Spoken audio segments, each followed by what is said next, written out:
আমরা দিনরাত কাজ করছি, বাইরে থেকে দেখে অনেক সময় মনে নাও হতে পারে।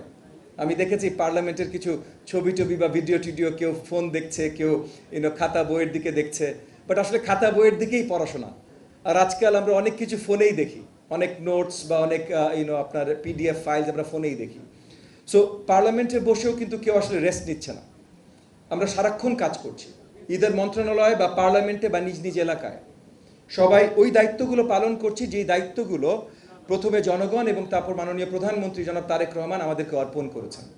নগদ নিয়ে এলো হার নামানা হার অফার। সর্বনিম্ন 10,000 টাকা রেমিটেন্স নগদে পাঠালে থাকছে স্বর্ণের হার জেতার সুযোগ। আপনারা সবাই আমন্ত্রিত অতিথিবৃন্দ সকলে একসাথে হতে পেরেছেন, আপনারা আসতে পেরেছেন, তার জন্য আপনাদেরকে অসংখ্য ধন্যবাদ। Our foreign friends, my apologies, I'll be speaking in Bengali. We'll speak very little because we don't have a whole lot of time. একটু পরে আমাদের ইফতারের সময় চলে আসবে। পবিত্র রমজান মাস, এখানে একটা সুযোগ আমরা পাই সকলে একসাথে হবার, সিয়াম সাধনের মধ্যে। এই জায়গা থেকে আসলে খুব বেশি আলোচনা করবার কিছু নেই, তবে নতুন সরকার গঠিত হয়েছে, নতুন সরকারের মাধ্যমে আমরা অনেকেই কিছু দায়িত্বপ্রাপ্ত হয়েছি। প্রথমেই আমি ধন্যবাদ জানাতে চাই এ দেশের 18 কোটি জনতাকে, সকল নাগরিক ভোটারদেরকে, যারা আস্থা রেখে মাননীয় প্রধানমন্ত্রী জনাব তারেক রহমানের উপরে আস্থা রেখে এবং উনার নেতৃত্বাধীন আমাদের সকল জোটের উপরে আস্থা রেখে তাদের মূল্যবান ভোটগুলো আমাদেরকে প্রদান করেছেন, সরকারের দায়িত্ব আমাদেরকে দিয়েছেন। তার জন্য 18 কোটি জনতাকে অসংখ্য ধন্যবাদ। একই সাথে ধন্যবাদ জানাতে চাই আমাদের মাননীয় প্রধানমন্ত্রী জনাব তারেক রহমানকে, যে আমাদের অনেকের উপরে আস্থা রেখে অনেক বড় বড় দায়িত্ব আমাদেরকে উনি প্রদান করেছেন।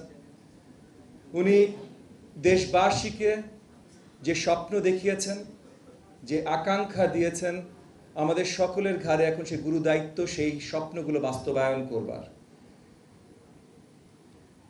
রোজার মাসে আমরা দায়িত্ব নিলাম, রোজার মাস শেষের দিকে এসেছে, একটা ঈদ চলে এসেছে। ঈদের পরপরই মাননীয় প্রধানমন্ত্রী আমাদের সকলের কাছ থেকে ইতিমধ্যে আগামী 180 দিনে আমরা কি করতে যাচ্ছি, উনি যে শপথগুলো বা যে প্রত্যাশাগুলো দেশের জনগণকে দিয়েছেন, 5 বছরে সেই প্রত্যাশাগুলো কিভাবে পূরণ করবেন সেটার পুরো তালিকা, পুরো অ্যাকশন প্ল্যান সকল মন্ত্রণালয় থেকে উনি ইতিমধ্যে নিয়েছেন। এবং ঈদের পর প্রথম 6 মাসের অ্যাকশন প্ল্যান সবার জন্য উনি পাবলিশ করবেন, সবাইকে জানাবেন। এটা ওনার ইখতিয়ার। তবে আমি আমার জায়গা থেকে যে দায়িত্ব উনি আমাদেরকে প্রদান করেছেন বা আমাকে প্রদান করেছেন, প্রাথমিক শিক্ষা এবং গণশিক্ষার দায়িত্ব, সেই জায়গা থেকে বলছি এবং ক্যাবিনেটের একটা অংশীদার হিসেবে বলছি যে প্রত্যেকটা জায়গায় মাননীয় প্রধানমন্ত্রী একদম অ্যাকিউট বিচক্ষণতা দেখাচ্ছেন, যে প্রত্যেকটি নির্বাচনী ম্যানিফেস্টোর প্রমিস 100%, ইফ নট তার থেকে বেশি, উনি জনগণকে দেবেন ইনশাআল্লাহ। আমরা দিনরাত কাজ করছি, বাইরে থেকে দেখে অনেক সময় মনে নাও হতে পারে। আমি দেখেছি পার্লামেন্টের কিছু ছবি টবি বা ভিডিও টিডিও, কেউ ফোন দেখছে, কেউ খাতা বইয়ের দিকে দেখছে, বাট আসলে খাতা বইয়ের দিকেই পড়াশোনা। আর আজকাল আমরা অনেক কিছু ফোনেই দেখি, অনেক নোটস বা অনেক আপনার পিডিএফ ফাইলস আমরা ফোনেই দেখি। সো পার্লামেন্টে বসেও কিন্তু কেউ আসলে রেস্ট নিচ্ছে না। আমরা সারাক্ষণ কাজ করছি, ঈদের মন্ত্রণালয় বা পার্লামেন্টে বা নিজ নিজ এলাকায় সবাই ওই দায়িত্বগুলো পালন করছি, যেই দায়িত্বগুলো প্রথমে জনগণ এবং তারপর মাননীয় প্রধানমন্ত্রী জনাব তারেক রহমান আমাদেরকে অর্পণ করেছেন।